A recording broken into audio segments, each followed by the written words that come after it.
Hey everyone, Wave 3 News Meteorologist Ryan Hoke with you with another edition of the Hokey video blog. It's Thursday, so it's a weekday edition of the blog as I'm here for Brian Good, who is on vacation today, and we want to talk about what's going to be happening with this heat wave, the storms we've got going over parts of the area now, and what we expect in the long-range forecast. Let's get right to it, shall we? Here's the Storm Tracker 3D radar. You'll notice most of the activity well off to our east in the Lexington metro area along I-64 as you trek on through eastern Kentucky. A lot of the activity over in the Louisville area now has pretty much been isolated. You'll see that Franklin County, Shelbyville, just south of there, getting in on some of this, parts of Spencer County, even eastern Bullitt. Then we've got a few isolated downpours developing down here near Campbellsville, Lebanon, into Marion County. Adair, you guys will probably see that as well. The disturbance that's causing all of this is pretty much off to our north and east right now, and it's trekking through portions of Ohio, the Cincinnati area, so most of the activity is going to be out that way, and that's why there is also a Storm Prediction Center Day 1 convective outlook. You see that here in the yellow. That's going to be covering just a few of our counties for this afternoon, but really I think the storm threat's pretty much done where we do have the slight risk. Now there's a secondary storm threat, and I do think it's going to be over the southern and eastern portion of our viewing area, pretty much in this section right here, because we do have the clouds that haven't been as widespread. You can see some of these downpours already developing within this box here.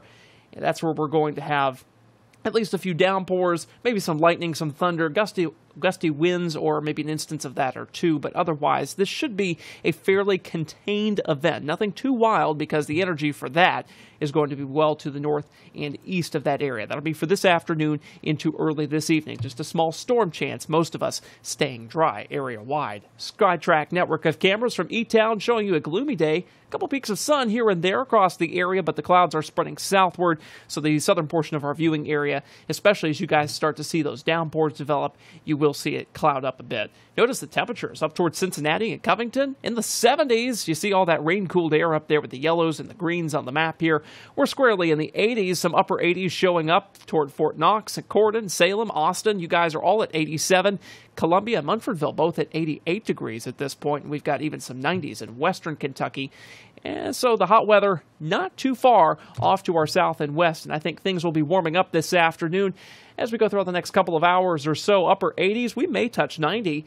We'll see if that happens. Futurecast says we're going to get well into the 90s, but with this cloud cover, I think that may be a far-fetched bet at this point. But 90 seems pretty feasible. By 8 o'clock this evening, most of us free and clear from the storm. Should be a fairly pleasant night out there, but muggy, and temperatures only bottoming out in the mid-70s under a mostly cloudy sky. A line of thunderstorms tries to get through here early tomorrow morning, say after 2 o'clock or so. May try to get through here as late as 7 a.m., but it's going to have a tough time because we've got the stable air around here from the earlier day activity. And also, I think that most of the high-res models, except for the RPM that you're seeing here, try to phase this out as it moves toward us. So we'll continue to monitor the situation tonight, but I think most of us will stay dry. I can't rule out a downpour, some rumbles of thunder in our northeastern sections of our viewing area. That clears out, leaves us with a mostly rain-free Friday, but we will keep a small chance for an isolated downpour, shower, maybe even a thunderstorm. As we go throughout Friday night, though, there is the possibility that we see a few scattered downpours, maybe a storm or two there, and that would be coming in from the north as another line of these nocturnal downpours and showers and storms tries to move through. Not a surefire bet at this point, but it's a sensitive forecast because we've got some high school football games starting tomorrow. Can you believe it's that time of year already? Wave 3 News Touchdown Friday night will be in full swing tomorrow. As you're heading out to the football stadiums, I think most of us are going to stay dry. Except as you're leaving, there's a slightly better chance as you're leaving some of those later games that there could be a few showers, a few thunderstorms around, especially north and east of Louisville. We'll keep track of that forecast as we go throughout the next 24 hours. The big takeaway, though, the heat. We get up to 94 degrees tomorrow by 7 o'clock as some of these football games are getting ready to kick off. We'll still be in the lower 90s, heat indices in the mid to upper 90s. We could reach 100 in a few places by the heat index tomorrow. And then as we go throughout 9 p.m., 87, and we settle down into the lower 80s by 11 o'clock. So if your son is out there on the football field, or if your daughter's out there cheerleading, or if you've got anyone involved in outdoor activities or sports, make sure that they're drinking plenty of water, because this is going to be humidity and heat that we haven't seen a whole lot this season. We've been pretty fortunate to see lower humidity values, lower temperatures, but the pigeon's coming to roost, as it were, because we will be having temperatures in the middle 90s. I think we top out on Saturday at 95. Heat indices could near 105 degrees. Here's the good old blank map. I want to show you just kind of how things are going to develop over the next several days. As we go throughout the late weekend, early next week, I think the upper level pattern is going to look somewhat similar to this. We're going to have an area of low pressure up in the upper Midwest that'll bring up some of this warmer air from the Gulf of Mexico. A Canadian high tries to sink southward somewhat, and that brings in some slightly cooler air, but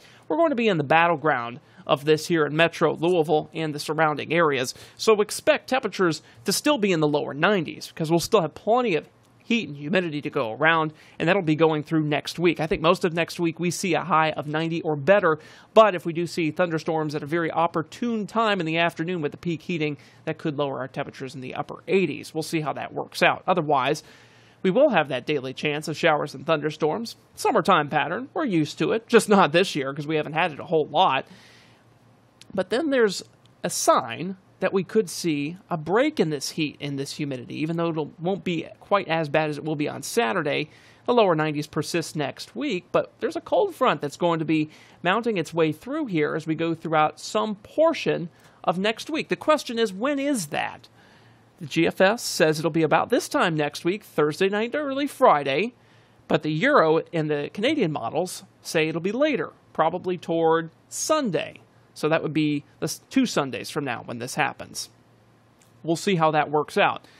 All the data coming in, though, with some sort of cool down, and it'll cut the humidity down. It won't be a huge cool down, but certainly a nice reprieve from what we will have had over the past week by that point. So definitely some more typical summertime weather coming our way just as high school football is getting underway. We've got the Ironman this Sunday. That just looks hot. 93 degrees is my pegged high temperature. Plenty of heat and humidity. Heat indices above 100.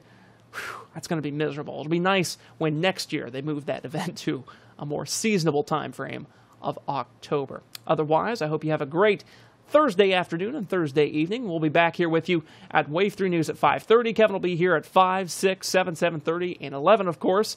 We'll be giving you the latest forecast and showing you the latest on the radar as well. For now, I'm Meteorologist Ryan Hoke. Take care.